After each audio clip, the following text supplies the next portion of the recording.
Yo YouTube, welcome back to another video.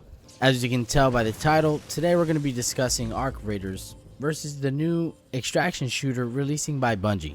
Now with Arc Raiders you have augments, which change the way that you carry weight and what kind of shield that you can have, and you also have quick use items, meaning your healing items, your health, your shield, grenades, or whatever it is that you want to bring in with you as a quick use item. You can bring that in there, and you also get a safe pocket, which you can, if you find a blueprint, you can put something in there, and with each different augment that you have, you can increase your safe pocket size, and you can increase your quick use size and trinket size for putting trinkets in specific slots in order for you to carry more stuff. Now the biggest difference between these two games, man, is definitely the PvP and PvE style of both of these games. One is very fast paced, where I think the PvP kind of people are going to really enjoy Marathon a little bit over Arc Raiders, and I think that's kind of where the divide is going to be in the future.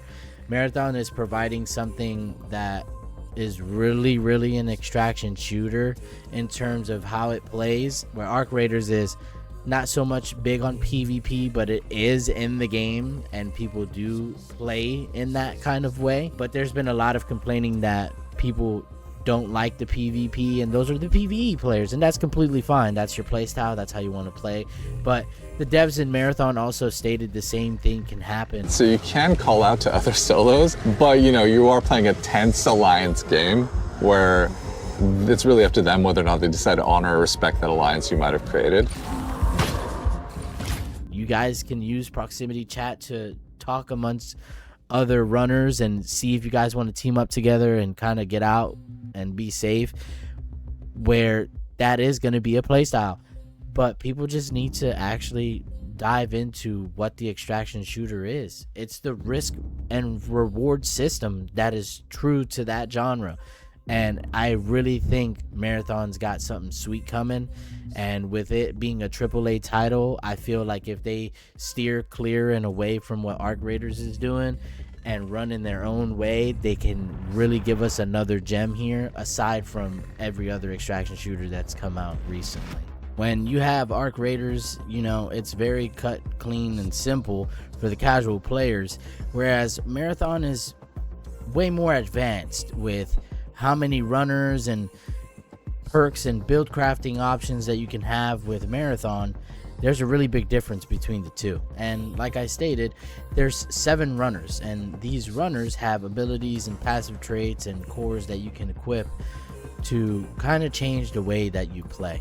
Cores are powerful perks to shift gameplay for whatever runner type that you're using, where implants are additional stat or random perks for any of the runners that add a bonus, you know, like a ping, remains shortly after breaking line of sight on players.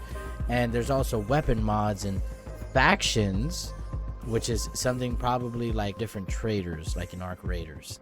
So with one of the runners, we'll start with Destroyer. He's a search and destroy kind of tanky runner. He has a riot barricade where if you want to push with your team, you can put that up.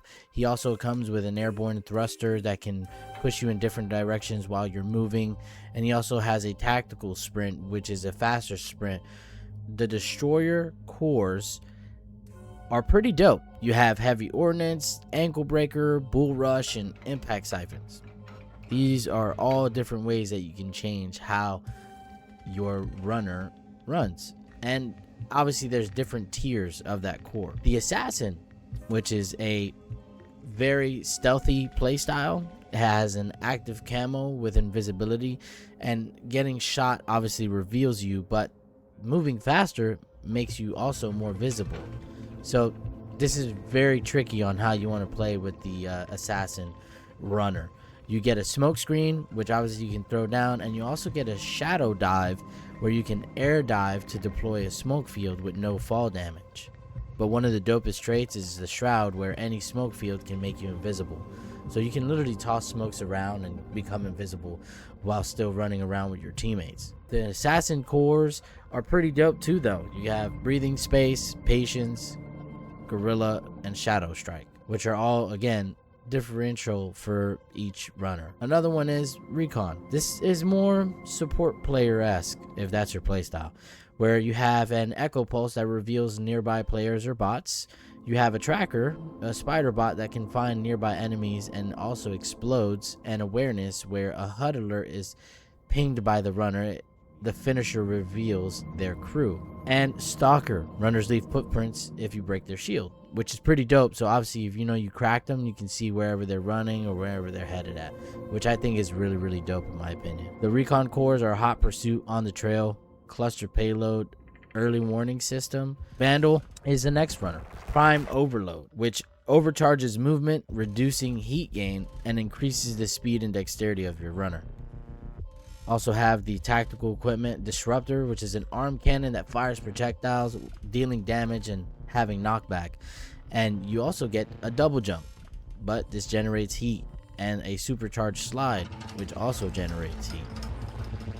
Vandal cores are tag, mechanized holsters, adrenal core, microjet efficiency package. Another runner is Thief, the pickpocket drone, a remote control drone that you can whip around and even use to recon with and steal loot out of enemies. You also have a grapple that you can create anywhere and swings you in the air. One of the dope traits are X-ray, where you can see containers through walls and enemies in sight. And stats, you can increase recharge / stats or handling the more items that you carry, which I think is very, very dope. And these are the Thief cores. Greed is good, hit and run, Case the joint, and partner in crime. This is for all my medics, man. If you guys love being supportive and being a medic, this is definitely for you. We got Triage. Their prime is captive gauntlets that shock allies back to life and also damage enemies. You also have a medic drone, which can heal and shield your buddies with a trait battery overcharge. This is in handling buff, and battery weapons also deal EMP damage. Where the trait for Triage is shareware. Consumables used are copied to allies if the drone is following them, which I think is gas. I think that's really dope. The Triage cores are high voltage electron recapture sinks, No Good Deed, and Samaritan. This is called Rook. You're a scavenger frame. You're essentially solo queuing for both either solo or trio matches or duos, and you're giving a free starting kit. You're not able to bring anything into the match at all. This completely changes how things work with all the other runners and systems. The tactical ability for this runner is blend. You can activate a mask to blend in with other AI bots in game, which is great for getting past bots and sneaking loot out of any contested area that you see fit. In the end, you have really two incredible but very different games. I mean, Marathon is a wild card with some of the best probably PvP action that we could get in a long time with Bungie, and it has a very hardcore survival loop where some people that really enjoy that from Escape from Tarkov can enjoy that with Bungie. But what do you think? What game are you leaning towards? Do you guys think that Marathon could hit the mark? Let me know down in the comments, and if you enjoyed this breakdown, make sure to hit the like button and subscribe for more deep dives.